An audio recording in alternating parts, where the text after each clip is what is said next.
احمد بھائی، یہ تفسیر جلالین میں نا مولانا نعیم دیوبندی صاحب سورہ بقرہ کی ایک آیت ہے جس میں وہ ہفتے والے روز شکار منع کر دیا گیا اور ان کی شکل بندر کی بنا دی گئی.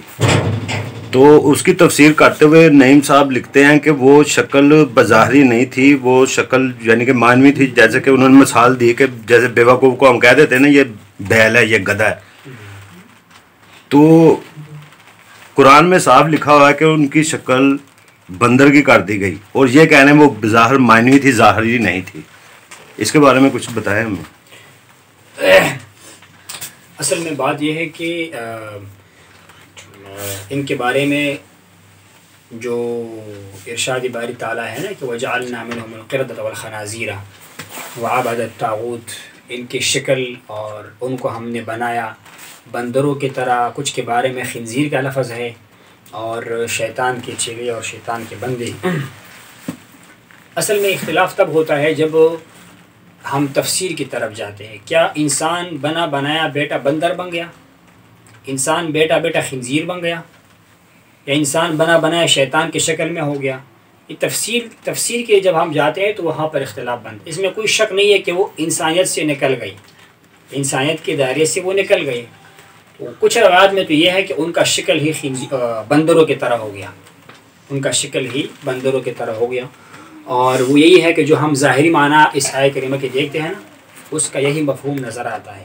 لیکن کچھ روایات ایسی بھی ہے جس طرح آپ نے اشارہ کیا، یہ جناب میں جو تفسیر میں لکھا ہوا ہے، اور اس کی دلیل وہ یہ ہے کہ جس طرح قرآن مجید میں ہے من کان فی ھذہ اعمی فہو فی الآخرۃ اعمی، جو دنیا میں اندھا ہوگا تو آخرت میں بھی اندھا ہوگا. اب دنیا میں جو اندھا ہوگا اس کا مطلب تو یہ نہیں جس کی آنکھیں کام نہیں کر رہی ہوگی. اب دیکھو نا، جس کی آنکھ دنیا میں کام نہیں کر رہی ہے اور وہ نیک بندہ ہے، مسلمان ہے، صالح ہے، تو کیا وہ قیامت کے دن بھی اندھا ہوگا؟ نہیں ہوگا. یہاں پر اعمیٰ سے مراد کیا ہے؟ جس کا دل اندھا ہوگا. وہی نا معنوی بات آ گئی. یہاں پر اندھے سے مراد کیا ہے؟ معنی اندھا ہونا. جو بندہ حق کو قبول نہ کرے، جو بندہ اللہ کے فرمان کو قبول نہ کرے، تو وہ ظاہراً دیکھنے والا بھی ہوگا، اس کو ہم اندھا کہیں گے. یہ بندہ اندھا ہے، حق نہیں سننے والا، اس کو ہم کیا کہتے ہیں؟ اس کے کان کام نہیں کر رہا، بہرا ہے. اسی طرح ایک بندہ جو ہے نا وہ سچ نہیں بولتا، ہم کہتے ہیں یہ گونگا ہے. حق بولنے سے حدیث میں ہے نا کہ جو حق بات پر زبان کو روک لیتا ہے، حق نہیں بولتا، وہ گونگا شیطان ہے. اب ظاہراً تو وہ انسان ہے، شیطان تو نہیں ہے. باڈی تو اس کی انسان کی ہے نا، اور وہ گونگا بھی نہیں ہے. ماشاءاللہ اتنا لیکچر دیتا ہے کہ بولتا رہتا ہے، گھنٹوں گھنٹوں لیکچر دیتا ہے. اس کو حضور نے کیا کہا؟ وہ گونگا شیطان ہے. تو اس کے معنی کی طرف جانا پڑے گا کہ ہے تو باڈی اس کے انسان کی طرح چلتا پھرتا ہے، لیکن وہ بولتا بھی ہے، لیکن حق بات سے وہ کیا ہے؟ خود کو روک لیتا ہے. تو یہ جو جن مفسرین نے یہ تعبیر کیا ہے، میرے پاس تفسیر ہے در منصور، اس کے اندر مختلف اقوال ہے کہ اس سے مراد کیا وہ بیٹے بیٹائی بندر بن گئے تھے، یا ان کے اندر بندروں والی خاصیتیں اللہ نے ڈال دی، جبلیت، اس کا فطرت، اس کا جو ذہن تھا وہ بندروں کی طرح ہو گیا. اور ہو سکتا ہے دونوں معنی مراد ہو سکتے ہیں. یہ لازمی نہیں ہے کہ ایک ہی معنی ہم لیں گے کہ اس کے مراد یہ ہے کہ نہیں ان کی طبیعت بندروں کی طرح ہو گئی. اور لیکن کئی ایسی مثالیں قرآن میں ہمیں نظر آتی ہیں جہاں پر حقیقی معنی کے بجائے مجازی معنی لیا جاتا ہے. حضور نے کیا کہا کہ یہ حضرت علی جو ہے یہ کیا ہے؟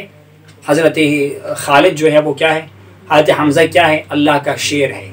تو شیر تو ظاہراً ایک جانور ہے نا، اللہ معاف کرے، مثال نہیں پیش کرنی چاہیے، وہ بڑے ہستیاتی صحابہ کرام. مطلب کیا ہے کہ جو شیر والی بہادری کی خصوصیت ہے وہ اللہ نے ان کو عطا فرمائی تھی. اسد اللہ کا شیر. اور اللہ شیر کیا ہے؟ اس کے تو 4 پاؤں ہے، دم ہوتی ہے، وہ اس کے پاس انسانوں کی طرح. اس سے مراد معنی معنی ہے، ہاں، اس کو مجاز کہتے ہیں، مجازی معنی ہے. تو باقی یہ ہے کہ اس کے بارے میں دونوں اقوال ہے. یہ بندر بن گئے تھے، اللہ نے ان کو تباہ کر دیا، ہلاک کر دیا بندر بننے کے بعد، کیونکہ انہوں نے اللہ تعالیٰ کے فرمان کی نافرمانی کی. جس طرح بندر جو ہے وہ ایک ناقص جانور ہے بنسبت انسان کی، اسی طرح اللہ نے ان کو بھی دنیا میں دکھا دیا کہ کس طرح تم لوگ جو ہے نا یہ بن گئی. تو اس بات کے امکان ہے کہ اللہ نے اس کو بندر بنایا ہو، اور بندر بنانے کے بعد اصل اس میں مقصد یہ ہے ہمیں اس چیز کی طرف جانا چاہیے. کبھی بھی اللہ تعالیٰ کے فرمان کے ساتھ دھوکہ نہیں کرنا چاہیے. ہمیں قرآن نے کہا سود حرام ہے، حضور نے کہا سود حرام ہے، ہم اس کے لیے بائیں ڈھونڈتے ہیں، طریقے نکالتے ہیں. یہ کام صحیح نہیں ہے. ہمیں قرآن نے کہا کہ جناب والا شراب حرام ہے، ہم نے شراب کا نام چینج کیا، اس کو کسی بوتل میں ڈال دیا، اس کے اوپر کوئی نام ٹائٹل لگ دیا، فلان مشروب ہے، ڈرنک ہے. یہ دھوکہ جو ہے نا، یہ بہت بڑا ظلم ہے، جس کا نقصان جو ہے انسان کو دنیا میں بھی ہو جاتا ہے اور آخرت میں تو ہو ہی جاتا ہے. یہ مقصد ہے.